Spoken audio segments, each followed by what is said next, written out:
Guys, yung mga mahilig din sa maanghang, ito na oh.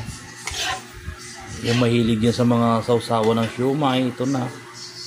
Bukas i-display ko to sa tindahan namin. Doon na kayo bumili ha. Yan oh.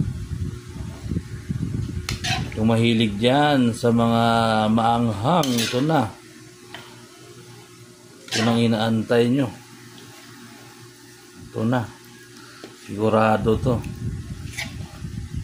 Pag mahina-hina ka dito, magkakaalmoranas ka. Sa anghang ba naman ito?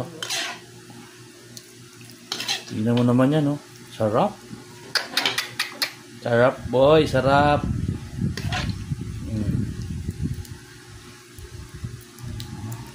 Hindi mo masyado pino, pero may kalidad, di ba? Ano? Ang bango.